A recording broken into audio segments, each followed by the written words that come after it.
Pakistan cricket team के कप्तान बाबर आजम के खिलाफ जिम्बाब्वे के नारे क्यों, हकीकत खुल गई। क्या बाबर आजम वाकई ही कमजोर टीमों के खिलाफ ज्यादा कामयाब हैं?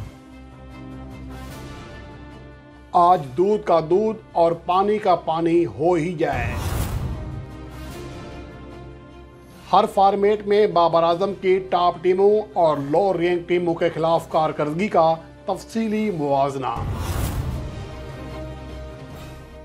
पाकिस्तान क्रिकेट टीम के कप्तान बाबर आजम मुल्तान टेस्ट मैच में पाकिस्तान की दूसरी इनिंग्स के दौरान एक रन बनाकर आउट हुए तो तमाशाइयों की जानिब से उन पर जिम्बाब्वे के नारे लगे। और ये जो वजूहात हैं इसकी आप जानते ही हैं। कुछ हमारे नाम निहाद साफ़ी हैं, नाम निहाद मुबसरीन हैं, जो टीवी स्क्रीनों पर हमेशा यही कहते रहते हैं कि बाबर आजम जो है सिर्फ कमज़ोर टीमों के ख़िलाफ़ अच्छी कारकर्दगी का मुजाहरा करते हैं। ख़ास तौर पर जिम्बाब्वे का नाम लिया जाता है, जिसकी वजह से अब जो आम शायकीन क्रिकेट हैं उनके जहनों में ये बात बैठ चुकी है कि वाकई हकीकत में ऐसा ही है।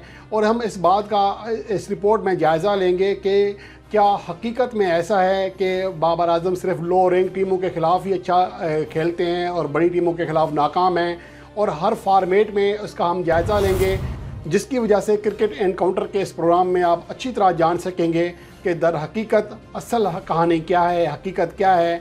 क्योंकि मौजूदा वक्त में बाबर आजम टेस्ट फॉर्मेट खेल रहे हैं, इसलिए हम टेस्ट फॉर्मेट्स में इसका आगाज़ करते हैं। अगर बाबर आजम की हर टीम के ख़िलाफ़ एवरेज के अतबार से कारकर्दगी देखी जाए तो सबसे ज़्यादा जो उनकी एवरेज है वो बांग्लादेश के ख़िलाफ़ है, 80 की एवरेज के साथ खेले हैं। श्रीलंका के ख़िलाफ़ 63 की एवरेज के साथ, इंग्लैंड के खिलाफ लगभग 60 रन फी इनिंग्स की एवरेज के साथ खेले हैं, जिससे अंदाज़ा लगाया जा सकता है कि वो बड़ी टीमों के खिलाफ भी कामयाब हैं। हालांकि गुज़श्ता इनिंग्स में उनकी जो एवरेज थी वो दूसरे नंबर पर बेहतरीन थी, लेकिन एक रन पर आउट होने के बाद जो है उनकी जो एवरेज है कदरे नीचे आई है। न्यूजीलैंड के खिलाफ 58.42 की एवरेज के साथ खेले हैं। ऑस्ट्रेलिया के खिलाफ 44 से ज़्यादा एवरेज के साथ खेले हैं। और जो दीगर टीमें हैं जिनके खिलाफ 40 से कम एवरेज है उनमें मासवा साउथ अफ्रीका के दीगर तमाम टीमें लो रैंक टीमें हैं। वेस्ट इंडीज़ है, आयरलैंड है, जिम्बाब्वे है। और जिम्बाब्वे के खिलाफ अगर उनका टेस्ट रिकॉर्ड देखा जाए तो 2 टेस्ट मैचों में वो सिर्फ 2 रन बना सके हैं। तो ये फिर किस तरह कहा जा सकता है कि वो सिर्फ कमज़ोर टीमों के खिलाफ, ख़ास तौर पर जिम्बाब्वे के खिलाफ ज़्यादा कामयाब होते हैं। अगर हम इनका ओवरऑल जायज़ा लें टेस्ट फॉर्मेट में तो लो रैंक टीमों के खिलाफ, अच्छा हमने कैटेगरी ये बनाई है कि जो लो रैंक टीमें हैं उनमें तमाम एसोसिएट टीमें शामिल हैं और पुरानी फुल मेंबर टीमों में सिर्फ जिम्बाब्वे को निकाल दिया गया है। यानी जिम्बाब्वे, अफ़गानिस्तान, आयरलैंड और तमाम जो एसोसिएट टीमें हैं इनको हमने लो रैंक टीम का दर्जा दिया है। और जो दीगर टीमें हैं जिनमें टॉप टीमें भी शामिल हैं रैंकिंग के अतबार से, वो टॉप रैंक टीमें हैं। तो इस एतबार से देखा जाए तो बाबर आजम ने मजमूई तौर पर 4 इनिंग्स खेली हैं लो रैंक टीमों के खिलाफ। अपने टेस्ट फॉर्मेट में 75 रन बनाए हैं, जो कि उनके पूरे टेस्ट करियर का सिर्फ 2% स्कोर बनता है। यानी जिन टीमों के खिलाफ उन्होंने अपने करियर का सिर्फ 2% रन स्कोर हिस्सा बनाया है उनके खिलाफ हम कह रहे हैं कि ज़्यादा कामयाब है, बाकी टीमों के खिलाफ नाकाम है। तो इससे बड़ी अंधी तनकीद और अंधी तकलीद क्या हो सकती है कि हम लकीर का फ़कीर बन गए हैं। चंद हमारे ऐसे मुबसरीन हैं जिनका अपना अनाद होता है, अपनी वो दर हकीकत साफ़ी नहीं है, वो प्रोपेगेंडा की मशीनें हैं जो प्रोपेगेंडा करती हैं। तो हमारे बहुत सारे जो बेचारे फैंस होते हैं, क्रिकेट फैंस, वो ये समझते हैं कि शायद हकीकत में ऐसा है, लेकिन हकीकत में ऐसा होता नहीं है। अगर हम लो रैंक टीमों के खिलाफ बाबर आजम की एवरेज देखें तो 18.75 रही है। 54 का स्ट्राइक रेट, सिर्फ 1 50 बनाई है अपने कैरियर की मजमूई जो 24 50 हैं उनमें से। तो टॉप रैंक टीमों के खिलाफ देखा जाए 75 इनिंग्स में 3263 रन बनाए, जो कि 98% रन बनते हैं उनके अपने कैरियर के। और 49 की एवरेज रही, जो कि 3 गुना ज़्यादा एवरेज है और लो रैंक टीमों के मुकाबले में। और उनका 8 की जो अपनी 8 सेंचुरी हैं टेस्ट फॉर्मेट की, वो उन्होंने टॉप टीमों के खिलाफ बनाई हैं। 23 50 बनाई हैं, जो बहुत बड़ी अच्छी कारकर्दगी है टॉप टीमों के खिलाफ। ये तो है उनका टेस्ट फॉर्मेट में मुवाजना के किन टीमों के खिलाफ वो ज़्यादा कामयाब होते हैं। अगर हम वनडे फॉर्मेट की बात करें तो यहाँ पर वो जिम्बाब्वे के खिलाफ ज़रूर कामयाब हैं। सबसे ज़्यादा जो एवरेज है वो जिम्बाब्वे के खिलाफ है। 9 मैचेस की 8 इनिंग्स में 114 के स्ट्राइक रेट से एवरेज से और 100 से ज़्यादा स्ट्राइक रेट से 2 सेंचुरियाँ, 2 50 समेत 459 रन बनाए हैं।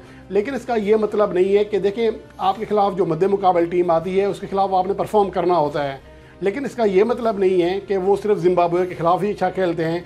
अगर हम बाकी टीमों की बात करें तो यहाँ पर ऑस्ट्रेलिया के खिलाफ 73 की एवरेज के साथ रन बनाए हैं वनडे फॉर्मेट में, यानी कि हर इनिंग्स में ऑस्ट्रेलिया के खिलाफ जो उनकी एवरेज बनती है वो 73 रन फी मैच बनती है, जो कि इंतहाई शानदार एवरेज है। साउथ अफ्रीका के खिलाफ 65 की एवरेज है, जो कि लगभग विराट कोहली के बराबर है। इस तरह श्रीलंका के खिलाफ 62 की एवरेज है। अफगानिस्तान जिनकी अच्छी बॉलिंग लाइन है उनके खिलाफ 55 का उनकी एवरेज है। इस तरह इंग्लैंड के खिलाफ भी 48 रन फी इनिंग्स की एवरेज के साथ खेले हैं वनडे फॉर्मेट में, और न्यूजीलैंड के खिलाफ 41 रन फी इनिंग्स की एवरेज है उनकी, जो एक अच्छी एवरेज कही जा सकती है। टॉप टीमों में सिर्फ इंडिया वह टीम है जिनके खिलाफ उनकी एवरेज 40 से कम है, और जो दीगर टीमें हांगकॉन्ग और आयरलैंड उनके खिलाफ भी कम है। तो इस लिहाज से देखा जाए तो ये नहीं कहा जा सकता कि वो सिर्फ जिम्बाब्वे के खिलाफ खेलते हैं। यहाँ आदाद शुमार से आप देख सकते हैं कि हकीकत में जो कहानी है वो क्या है। अगर हम इनका अलग अलग कैटेगरी बनाएं, लो रैंक टीमों के खिलाफ मजमूई तौर पर 15 वनडे इनिंग्स के लिए हैं, 854 रन बनाए हैं, जो कि उनके वनडे कैरियर के मजमूई रन का सिर्फ 18% बनते हैं।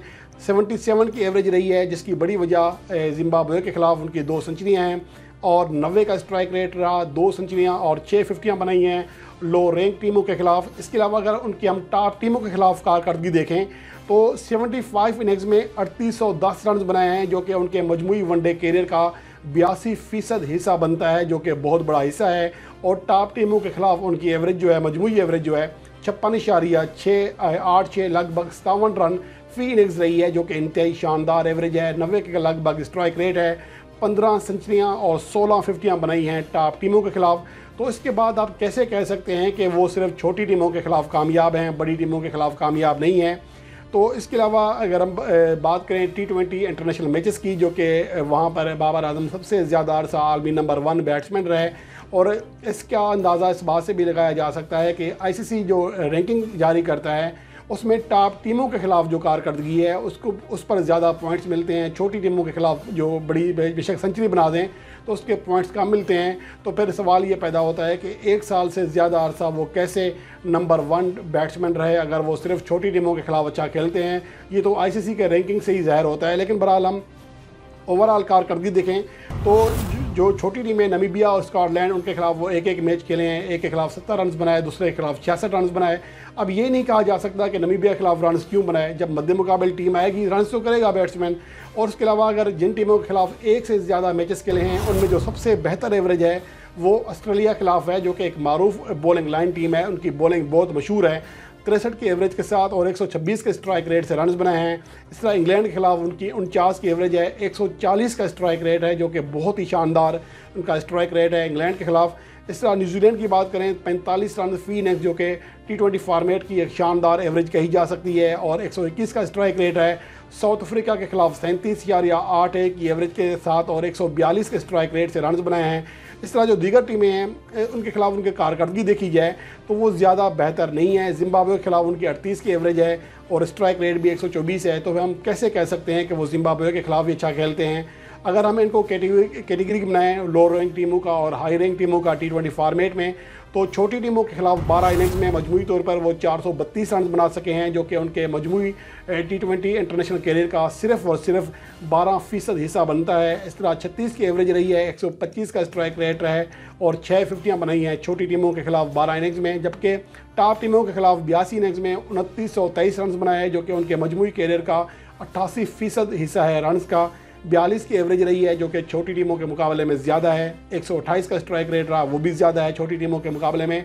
और अपनी दोनों सेंचुरियाँ बड़ी टीमों के खिलाफ बनाई हैं, इंग्लैंड के खिलाफ और साउथ अफ्रीका के खिलाफ। ये उनका बड़ा सबूत है कि वो बड़ी टीमों के खिलाफ अच्छी कारकर्दगी का मुजाहरा करते हैं। 24 फिफ्टियाँ बना चुके हैं टॉप टीमों के खिलाफ। ये वो हक़ाइक़ हैं जिनके सामने रखते हुए हम कह सकते हैं कि बाबर आजम के ख़िलाफ़ महज चंद लोग प्रोपेगेंडा करते हैं, जिसकी वजह से जो हमारे आम बेचारे शायकीन क्रिकेट हैं वो भी इस बात को हकीकत समझ लेते हैं। तो हमें इन चीज़ों का, इन अनासर का सद्भाव करना होगा जो कि पाकिस्तान क्रिकेट के हमारे हीरोज़ को ज़ीरो बनाते हैं अपनी ज़ाती अनात की वजह से। किसी ने उसको इंटरव्यू नहीं दिया, उसके ख़िलाफ़ हो गया, किसी ने उसको अच्छा खाना नहीं खिलाया, ये वो लोग हैं बेचारे, एक खाने के ऊपर आप उनकी जो वफादारी उनके नाम कर देते हैं। किसी ने अच्छे होटल में खाना खिला दिया तो उसके चर्चे करेंगे। तो इन लोगों की बुनियाद पर, इन लोगों के तबसरों की बुनियाद पर हमें, हमारे जो शायकीन क्रिकेट हैं उनको चाहिए कि वो हकीकत जानें, बजाय इसके कि इस तरह के लोगों के हाथों का खिलौना बने और हमारे अपने मुंह से अपने कौमी हीरोज़ की तज़लील करें, जो कि इंतहाई शर्मनाक बात है। उम्मीद है कि शायकीन क्रिकेट बाबर आजम के हवाले से जो ये तासुर बन रहा है कि वो ज़िम्मेदार हैं, वो तासुर इस वीडियो देखने के बाद किसी हद तक ख़त्म हो जाएगा।